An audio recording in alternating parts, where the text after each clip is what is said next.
with our group from Malvern, Long Island, New York. With light on the wall? Yeah. Where's your pointer? 25 years Okay.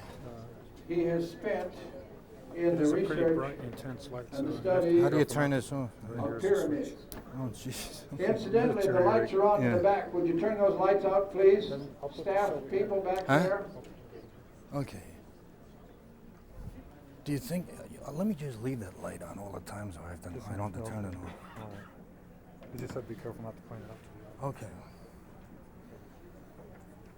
All right, thanks. You can very just leave much. this here. No, leave this over here. No, leave the light here. No, the light, the flash. Leave it here. Yeah, right here. Okay. Now, I know that most of you are familiar with pyramidology to a certain degree.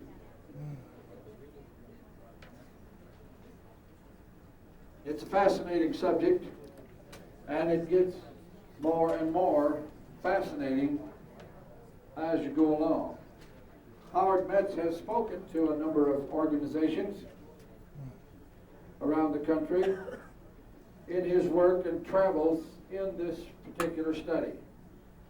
So he's going to probably touch on a lot of topics: biblical, terrestrial, astronomical, and parapsychology, psychological, of all the pyramid subjects, pyramidology, perhaps the Great Pyramid, I know the Great Pyramid, and perhaps others.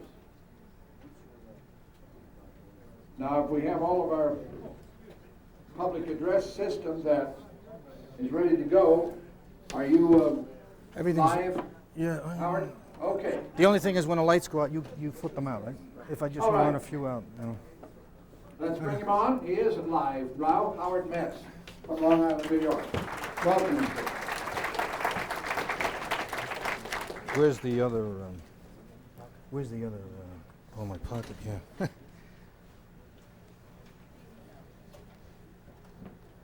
It's the computer age. No, you're talking to this one. Okay. Thank you. No, you can put that in your pocket. Yeah. I get so many things around me here. It's like I feel like I'm a robot.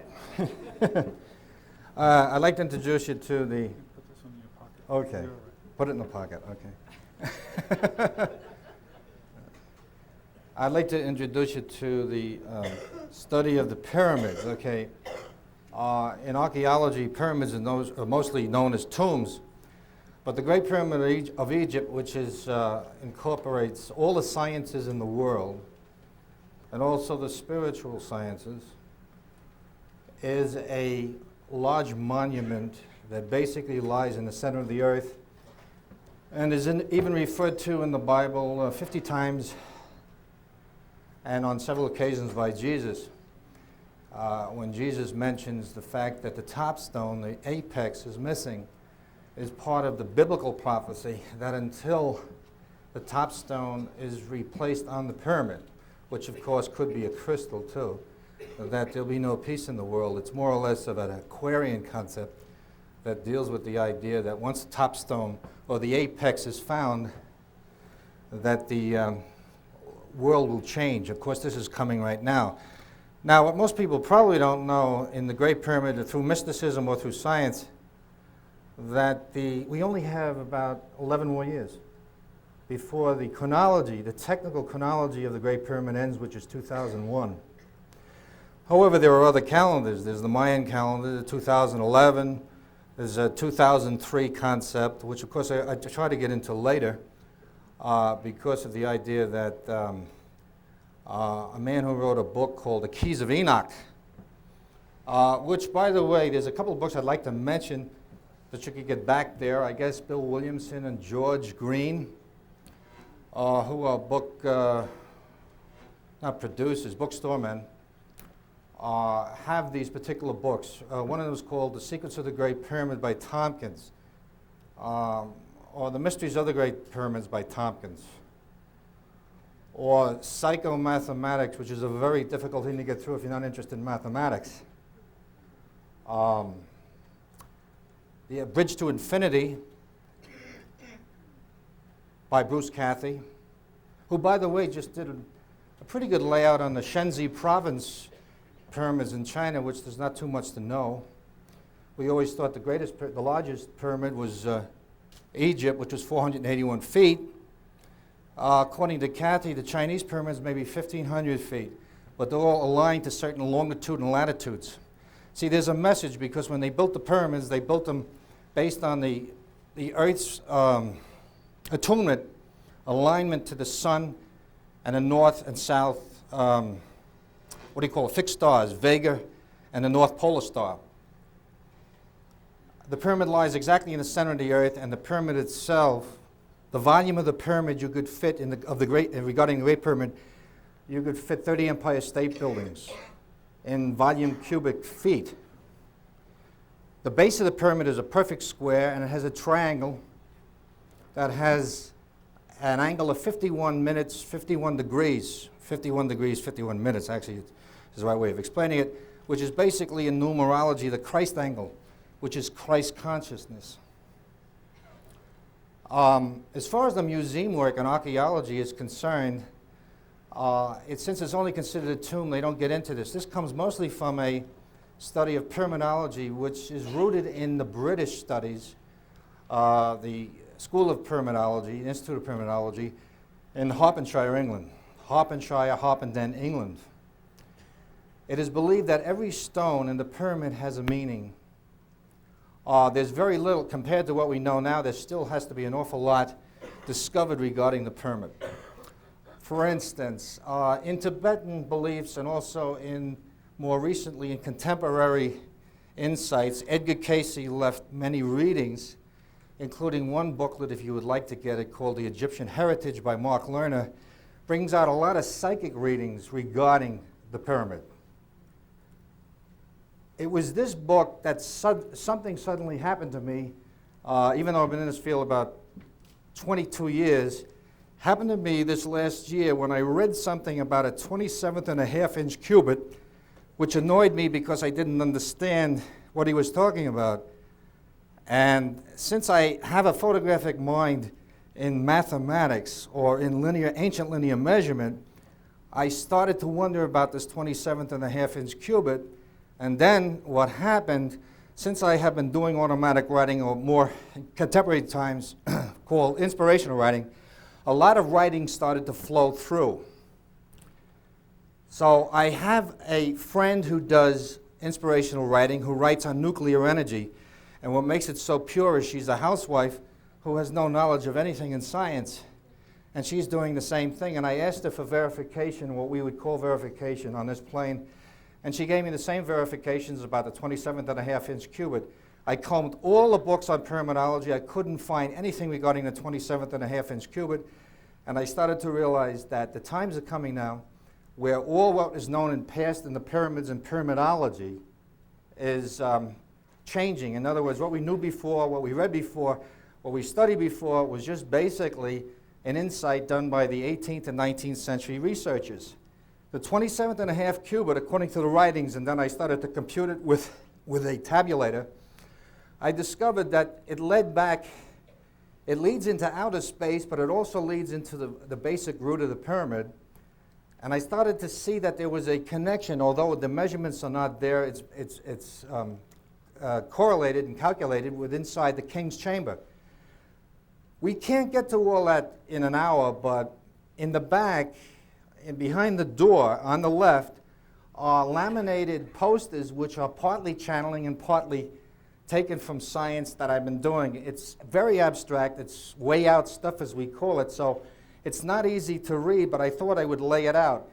By the way, I do have some papers I wanted to mention before we run through maybe about 15 slides here to give you an idea for people who have never seen this.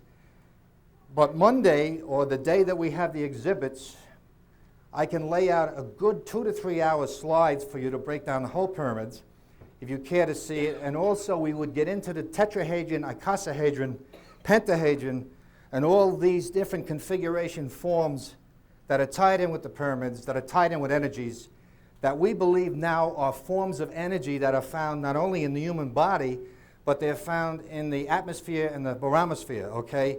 Or the other areas around the Earth that are tied in with how the Earth is created. See, the riddles are all tied in with these configurations and energies. I also wanted to mention, if you stop back at the table, I don't think the papers are there right now, but if you stop back at the table, just beyond that door, I have a newsletter I put out because I'm part of the Psychotronics chapter on Long Island, and the newsletter includes several names that you've come across today. One of them is Zachariah Zitzin, who is a Sumerian scholar on Sumerian hieroglyphs, who wrote the Chronicles. And Zachariah has broken off from the academic field, if you want to call it that, because he's claiming that a lot of the Sumerian texts are basically intelligence hieroglyphs from outer space. Also, there's a comment in the newsletter on Albuquerque regarding the Philadelphia experiment. And there is also a comment by John Ford, who wrote an article regarding the September 28th, 1989 UFO crash in Santa Mauritius, Long Island, that was a total cover-up by the United States government. Most of this stuff comes out through MUFON, and for years I had stayed away from these organizations because I always felt they were either infiltrated or there was some other problems with them. And I said, if I connect this to the pyramids, which I know there is a connection, I want further proof. And it was only about 6 months ago, in my experience, that I went to a UFO organization, and I started to realize there were attorneys there, including several people, including this woman, Ellen Crystal, that had over 200 UFO experiences. So talking to these people, I say, well, it's time to get back in this area because there's a lot of other people in science and quantum physics that are tied in with this. And then in the meantime, the writings started, and the writings were suggesting that, here's a key too, anybody could appreciate this subject, is the 100 stones in the King's Chamber is mentioned in all books on the study of pyramidology, but it was never explained what they were. And the 100 stones now are coming out to the point that it is an earth-terrestrial measurement that you can break down into tens, hundreds, and thousands, and then move with the use of certain frequencies into the solar system that we have that is connected to the resonance wavelength, or resonance and wavelengths, okay, of certain linear measurements in the King's Chamber. The original measurements in the King's Chamber were basically considered linear surveyor's measurements that had other purposes. So if you take the linear measurements and convert them to frequencies, it is now being tied in, and that's one of your best books back there, is Connor's book on psychomathematics. But unless you like the field, it's very hard to wade through. That this appears to be coming to a point now that these frequencies are also connected. And please, I don't want to get too way out or too deep, but it's connected to how you compute crystals, or the configuration from different planets in the solar system on different energy forms, which now breaks down into the tetrahedron, the icosahedron, the octahedron, okay, and various other forms. I'm trying to keep this simple, okay. I do have the slides on this, but I'll just show you some of the first 15 slides would give you an idea of what the pyramids basically look like. A few other things I wanted to mention before I would show the slides. The problem with the pyramids is the pyramids are proving that all we learned in history is erroneous. So the whole thing pivots around the pyramids. If some of these pyramids, like Teotihuacan, or the Shenzhen province pyramids, the Giza pyramid, the pyramids next to Giza, called Schaefer and Makaya, various other pyramids in the world, including some pyramids in Mount Alban, in the the higher South American mountains, bears out something else. How did they get those stones up there to begin with, just like how did they get the stones in the King's Chamber? Through psychic research, and truthfully through some trance mediums, Jonah is one. I think Jonah comes from Colorado. I had one contact with Jonah, and I had contact with, I don't like to rely too much on transmediums, but they do come out with some real good insights. Michael Morgan, electronics engineer who does trans-channeling. I feel it's worth mentioning because he verified some of the work I was doing. Linked with an Atlantean entity by the name of Yokar, who, by the way, Japanese firms just hired him, his corporations hired him for business management for transmediums to give information for the corporations. Verified a lot of the work that I was doing, and one of them is called the triune stream. So, the coffer of the pyramid of the King's Chamber, which is Moses' Ark of Covenant, which you'll see on the slides, is linked to a dimensional 3D to 4D etheric level that ties in with the 100 stones in the King's Chamber. This is all new stuff. There's nothing been printed on it. And every time I try to finish a book, I can't because something else comes out.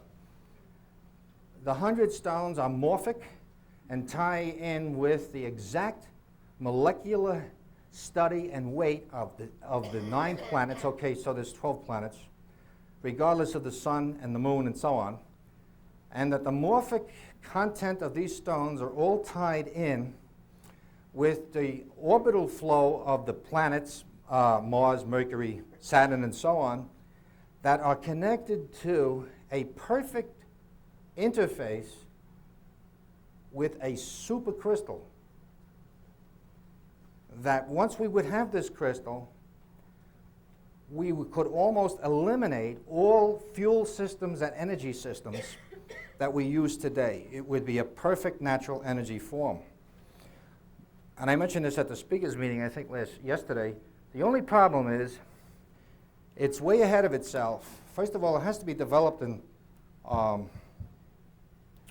North Pole or very cold weather.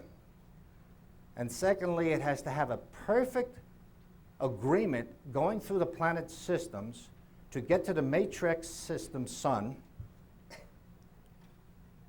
that would provide a perfect path for all space vehicles. Also, it would provide a perfect path for all vehicles on the terrestrial Earth in traveling underwater and above water. Now, if you think that's complicated, it's what I'm trying to bring out is the point is that the pyramids have all these coatings we've never realized. You get a general idea with the slides, but you actually have to get into understanding the whole point of it. Now, this man before me, maybe I'll mention this before I get into the slides, and we'll see how much time I got after the slides. Just being recently in Georgia, and previous to that in New York, I'm coming across so many people, which seems to be a building up network of people interested in the Keys of Enoch, which the author, Hairtack in California, low key, I had found out recently he was attempting, I believe anyway, to try to get people who are teachers and people of experience in the field because of the times coming, and you should read that book, but it's so extensive, most people feel they need help in it. And what Hairtack is telling us is that, to make a long story short, I'll condense this about just recently what the previous speaker said.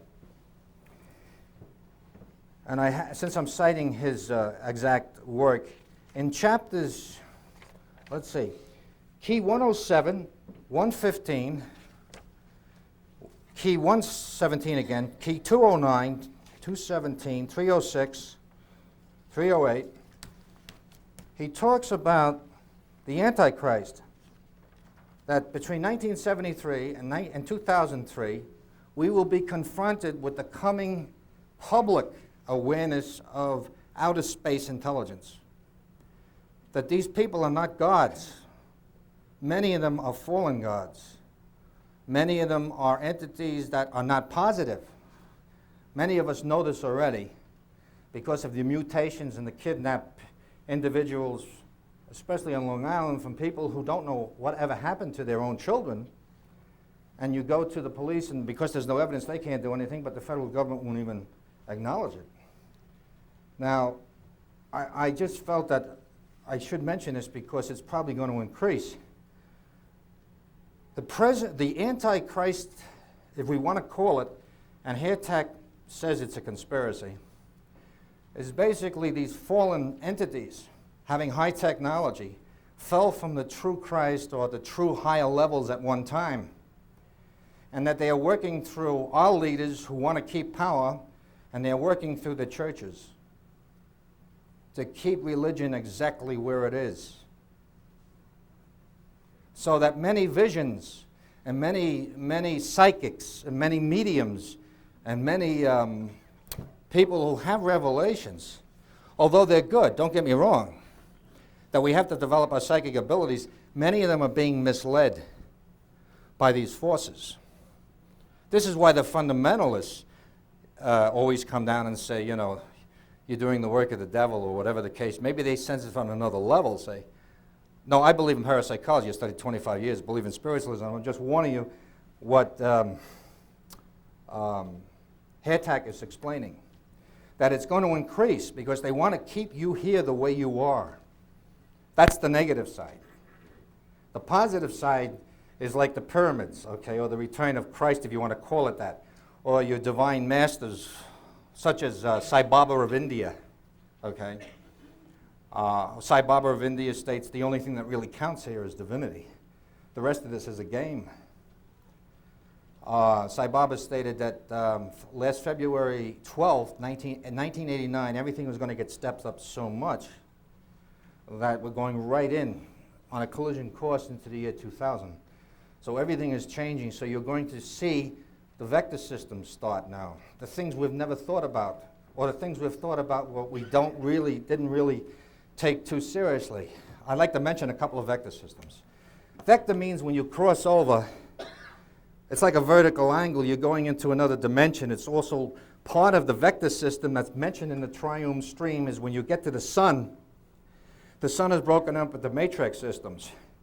When you tap the matrix system, so from the initiates of the pyramid, what happens is you go into a different vector system. So these are some of the vector systems coming.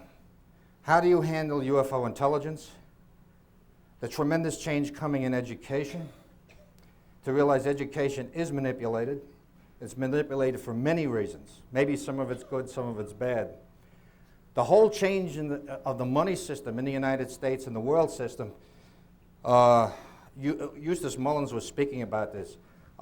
Surprisingly, I wrote a book which I never sold on the Federal Reserve System, which I'm thinking of trying to sell now. I don't know, I'm just going to think about it. The Federal Reserve System is privately owned.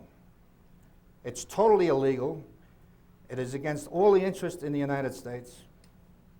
And they have tremendous unconstitutional powers, including the ability from the time, let's say, of the Bolshevik Revolution right through Nazi Germany, that Joseph Stalin was funded through the Federal Reserve System. This is a matter of basic Library Halls of Congress information. It can be documented. Adolf Hitler was funded all the way through the war, documented. In fact, the man that just died in Spandau, who was kept a prisoner until he was 93, if you read The Rise of Hitler, he was your best money man from the New York banks during the war, until, of course, he had been captured. This is just simple fact in the Library Halls of Congress.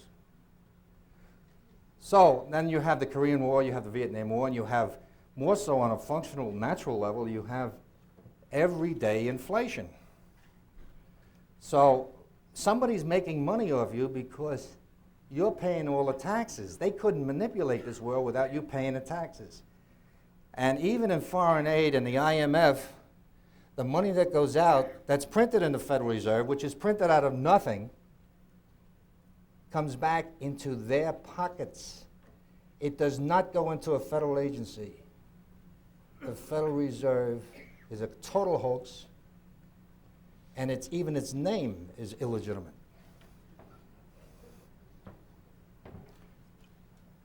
That's another vector. The next vector probably is Christianity. The Vatican itself, prophesied by Nostradamus, and prophesied and realized by many people on different levels, including bishops and priests, realize they're in trouble.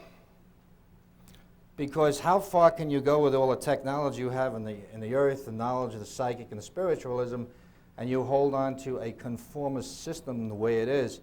By the way, the Vatican, Andrea Pujaris told me that the Vatican, after he had a meeting with the Pope, has 2 UFO agencies, one in Austria and one in Rome itself, trying to study and get a grasp of this UFO thing coming in.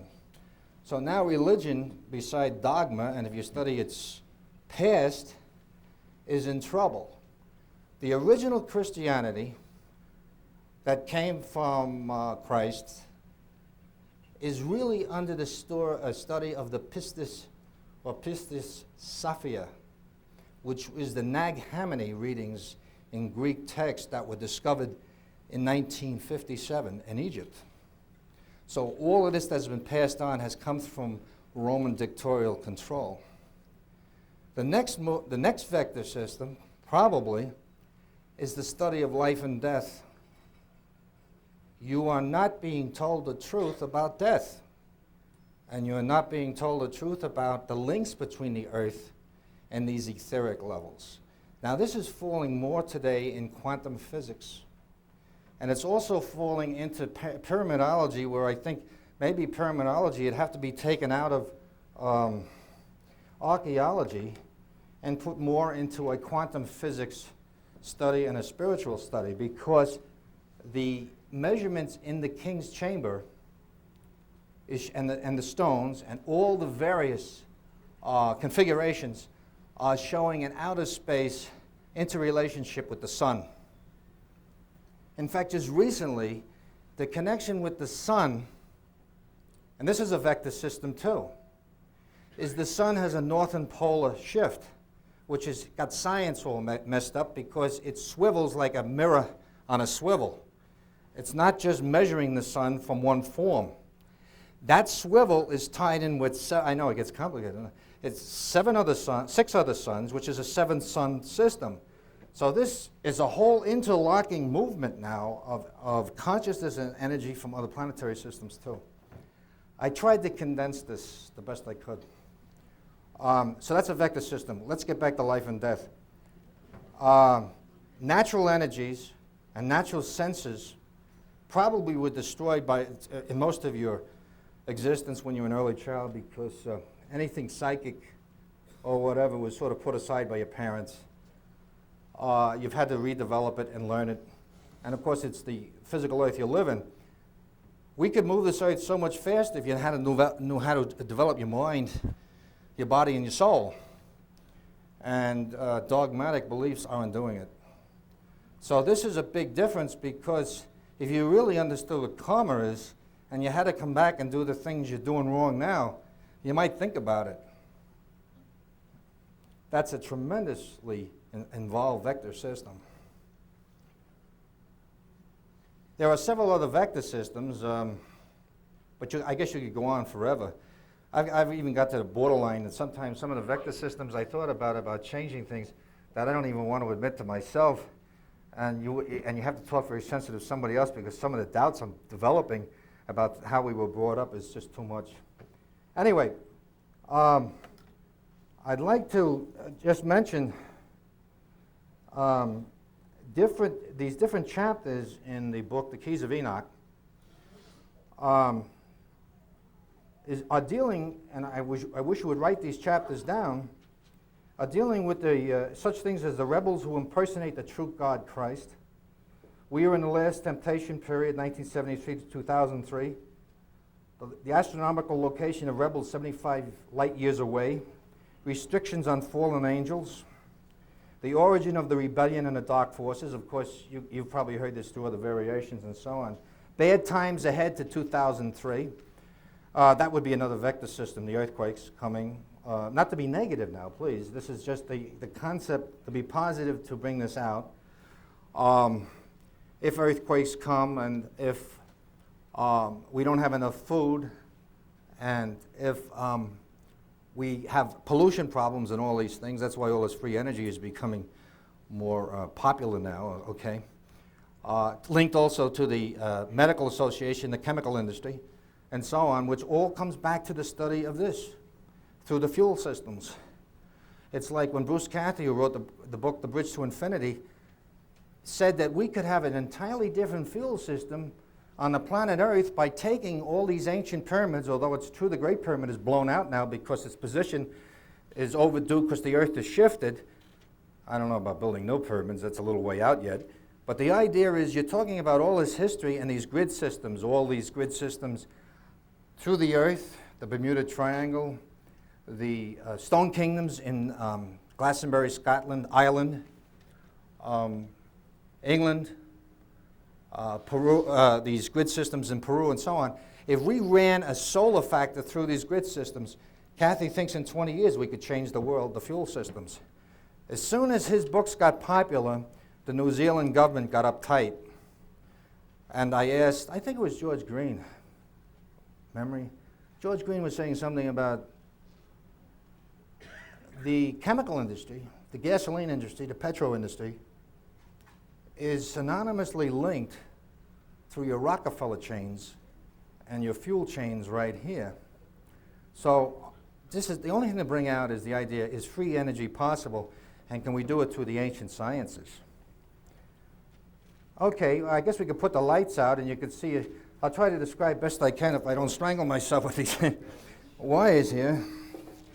All right. Can you put the other lights out? Yeah.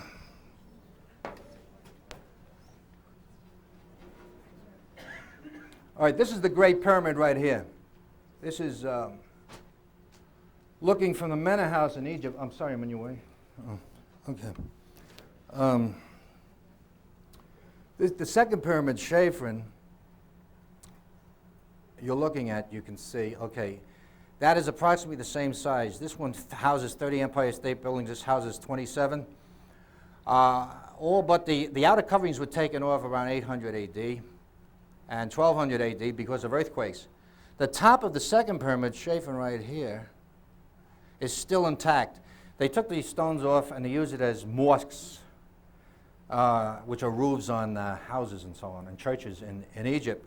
It is believed that there's records underneath these pyramids, okay, that came from the Atlantean civilization where we're heading back. And that would mean free energy, outer space, and a whole new contact on sciences and understanding. There's an entrance right here, I don't know if you can see it, where some of you have probably been in the pyramid, you go to Egypt, but you're not taught anything about pyramidology or the biblical connections with the entrance to the pyramid is connected to the North Polar Star that creates a calendar chronology. This is the second pyramid, Chafrin. This is the pyramid that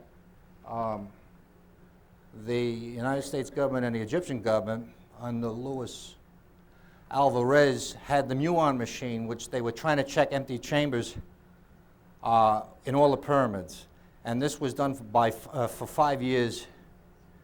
And I became a good friend of Louis Chakakis, who ran the machine below this. And he told me exactly what the science was. They never actually found any chambers, extra chambers in this pyramid, although you have tunnels that go down below into the king's chamber down below. Okay. This is the Sphinx, as you know, and it is very fastly deteriorating right now. It is believed to be the same age or older than the Great Pyramid, which is over there, and you notice the apex is missing. This particular statue is believed in mythology to be the guardian to the tombs. It protects the underground records of Atlantis or anything under there. That's not recognized in Egyptology. The Sphinx itself is fastly deteriorating so much that they're blaming pollution in Cairo on it, and also the underground water level. Now it's amazing, 5 years ago, through a trance medium, we received the information that the underground water from the Nile was coming up, and it would start to deteriorate the Sphinx definitely by 1988, 89, and she might collapse by 1993. It is only now becoming recognized that this could possibly happen. It has not been recognized in our sciences before that. And of course, the Aswan Dam has offset the Nile River underneath. This is the statue, this is the creation that Edgar Cayce said that if you go through the right pore, for those who were supposed to enter it, they would go under the right pore and go down and discover the records that would lead to Atlantis. There has been rumor lately, in fact, there's been 2 rumors recently, and one came out through a trance medium by the name of Michael Morgan, who I mentioned previously, that a secret organization of very wealthy people already had gotten in underneath the pyramids to take the keys out. When asked who they were, the medium, I'm just explaining what the story is, the medium said for the protection, the spirit said for the protection of the medium, I cannot give you this, but you will find out eventually. In the next, about a month later, another a study came in from an instructor in England saying that he believes there's an organization called the Jason Society that is either thinking or have already taken the records out. Okay, I don't know if anybody ever heard of the Jason Society. All right. So, you know, whatever I say, maybe it's a seed, okay? Anyway, it is believed that between the pores of the Sphinx, you have the tablets or the history in Egyptology that describe the building of the pyramids. But of course, Egyptology and hieroglyphs are not necessarily be accurate based on pyramidology, which goes back to the idea that was there an Atlantis continent that built them, okay, or Atlantean civilization.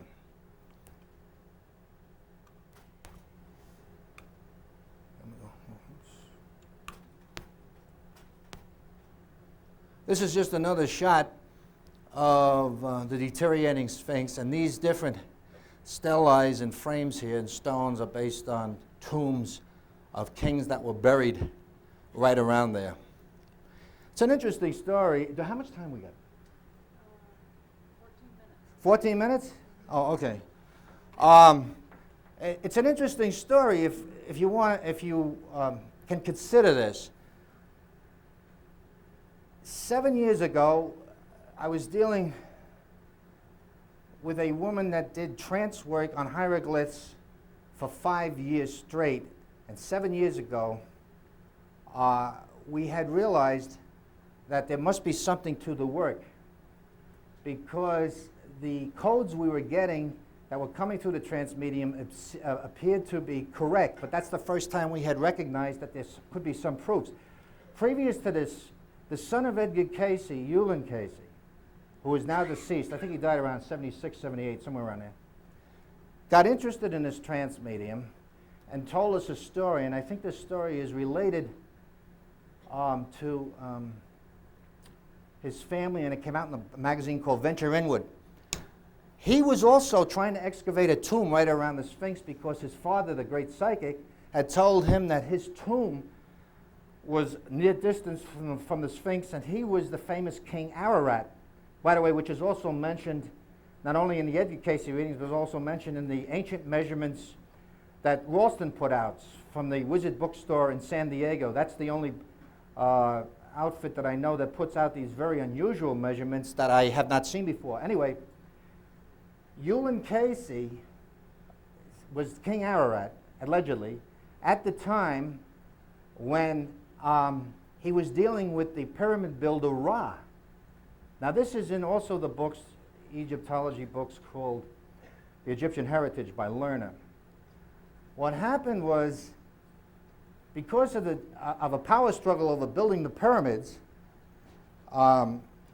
he had the king Ra, okay, the holy man Ra. He had him incited into a conspiracy with a woman dancer, okay, that they had a child. Ra had a child through the dancer. He then kidnapped the child. Now, according to Eulin Casey, in this life, as King Ararat, he was the son of Edgar Casey, and his mother was the child that he had kidnapped. And the father, Edgar Casey, was Ra. And Eulin had such a jealousy for his mother in his early years, he could not understand it. I just wanted to bring that out because I thought in the karmatic area, not that it's directly connected with everything else I said, this was a reading that had been verified through the Casey material. Anyway, getting on with this type of this work, I had a lot to do with Eulin Casey, and he was trying to get tax-exempt foundation money for his work dealing with the Sphinx and trying to get to the Atlantean records. I keep going back, huh? Well, that's my problem, huh? Okay, this is the rear of the paw of the Sphinx, which is believed to be the records of the builders. And there's an entrance right behind this tail that is open. I mean, you could get halfway down it, but you couldn't get any further down. Maybe if some of you have been taken on that tour. The records down below, we believe, have never been taken out. But the original records, according to Casey, and some Tibetan work, believes that the original builders would be rediscovered, and their names are down there from those past lifetimes.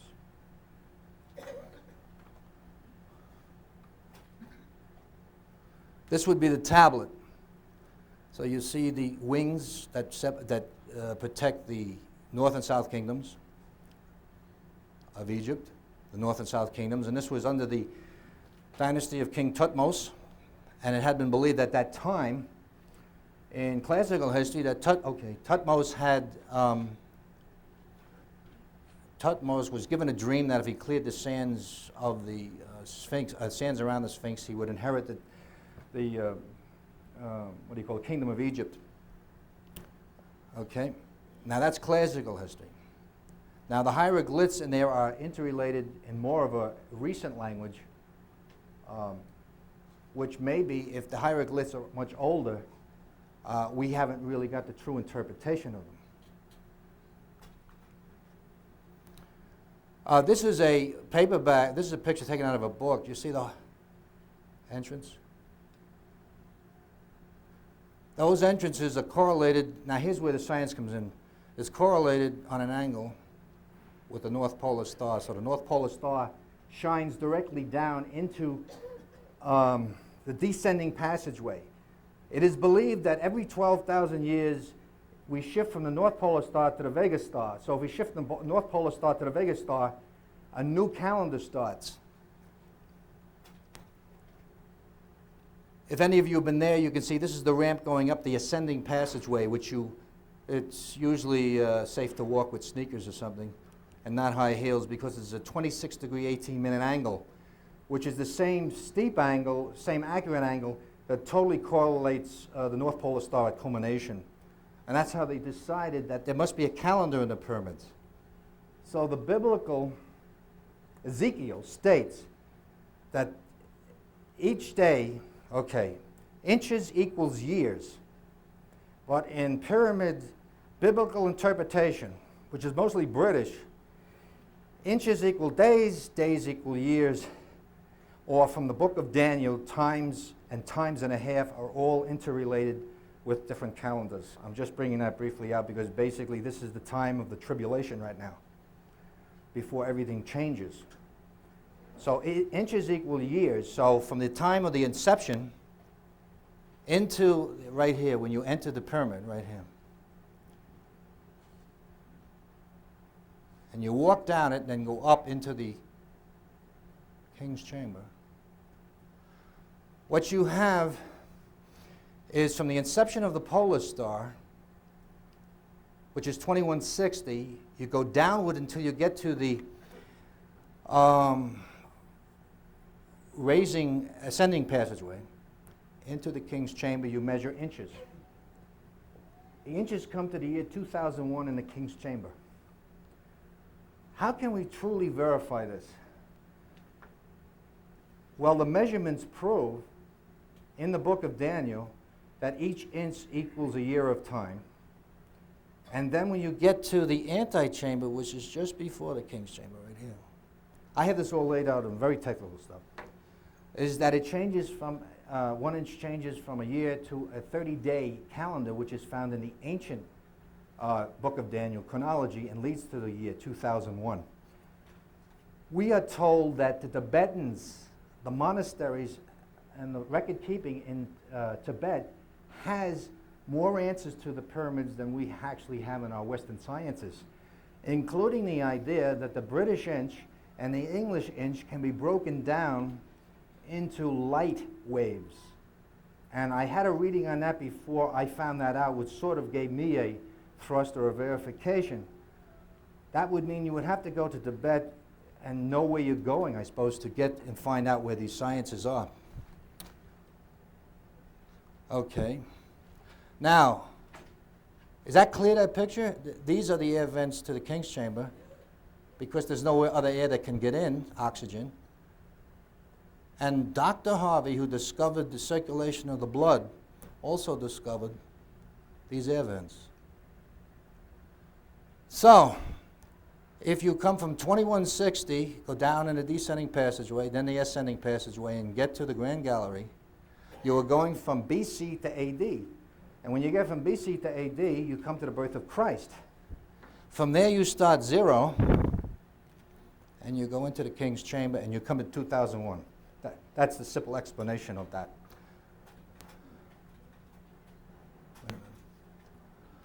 Okay. I guess that's clear enough, but for some reason, can you darken that a little? Maybe there's a knob there that, so you can see. This is the,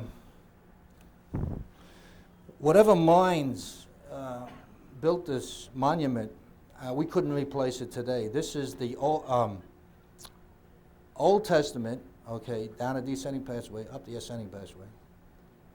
And this is the New Testament, up the Grand Gallery into the King's Chamber. Now, the King's Chamber is broken down into all types of linear measurements called cubits, British feet, and inches. And just recently, it's possible that these lengths and widths are now being interpreted as to being part of an atomic structure of atoms and light waves because of new formulas that have been discovered. So that the King's Chamber and the Ark of Covenant, which is the coffer in the King's Chamber,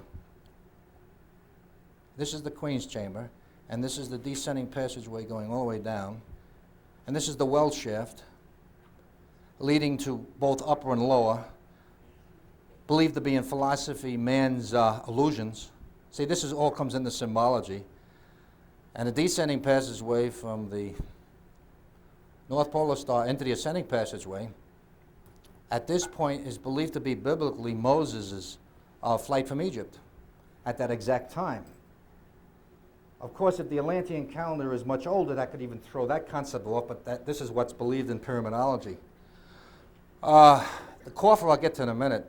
The coffer in the King's Chamber, which is found on the west end, and these upper stones are all 600 tons apiece. So the question is, even they built the pyramids on the outside, how did they put these stones in the King's Chamber on the inside with weight like that, unless it was something like levitation? Now, in a book by Childress, and also Kathy's book, if you're interested in it, and some of those books are back there, the sides of the wall, the length and width of the King's Chamber is now being interpreted into frequencies of levitation and harmonic light waves that are based on biblical interpretations, okay? So you have to get into that, or I could show you that Monday if you're interested in this particular subject. So it means they probably had these sciences and this awareness at the time. Here's a very, I'll go to the next one and I'll just bring this point up, which somewhat bothers me. This is the King's Chamber. As you go up the Grand Gallery, you go into the antechamber, and then you go into the King's Chamber with the 100 stones. Your tours in Egypt do not tell you about the 100 stones. And then the heavier stones and the upper stones, okay, with all these key systems. This is the coffer, this is Moses' Ark of Covenant, and this is believed to be the initiates where you left your body and you went through the pyramid, you went into space, okay, to the priesthood through the chief priest, who has no body but is in the pyramid. This is your initiation, Hatch's initiation, and so on. You went into the star systems. The Atlanteans had developed this through natural energy. You came back from the star systems. You re-entered into the king's chamber, entered into the coffer. The body was still there in its physical molecular shape. You came in with the higher energy. You dematerialized the body. You left the coffer and came back up underneath the Sphinx and rematerialized the body underneath the Sphinx. That's your initiation. That would have been done by the ancient priesthoods at the time.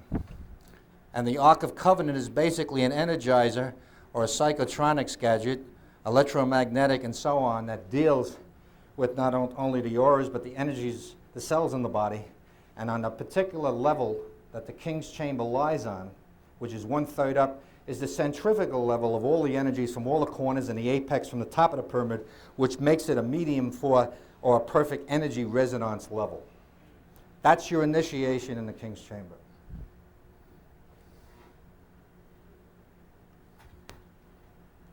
This is Leonardo da Vinci's, which of course all of you probably are familiar with. The square is the perfect square of the pyramid. The circle of the earth, the inverted triangle, which is a chiropractic symbol, and then we have the chakra system from the gonads, the 7 centers, up into the pituitary and the pineal gland. This has not been described that way in books. So from the solar plexus on, you have a key to the energies that move into the pituitary. It's basically a spiritual symbol. Also, if you take your perfect square and you split a perfect square, you have 2 rectangles. The 2 rectangles are the same proportion as the king's chamber. So the 2 rectangles, meaning the length is twice the width is half the length, you have the same connection as the king's chamber. In Robert Flanagan's first book, he's the one that first came out with, I think, on this, on the study of PHI. If you take the rectangle and you collapse it, which is 2 squares, collapse one over the other, you come to 1.618, which is not written here, I don't think. Yes, it is down below. Is the whole key to infinity, collapsing time, and probably dematerialization. But since that time, or rematerialization, since that time, there have been a lot of work in this field, and all this stuff is coming out now. So that it's a natural field, it's a natural energy, it's a natural ability, what is found in the king's chamber. Dematerialization, rematerialization, levitation, if you had the power, is a natural kinetic energy. Okay, I'll stop at that. Time is up. And I hope I gave you some seeds to think about.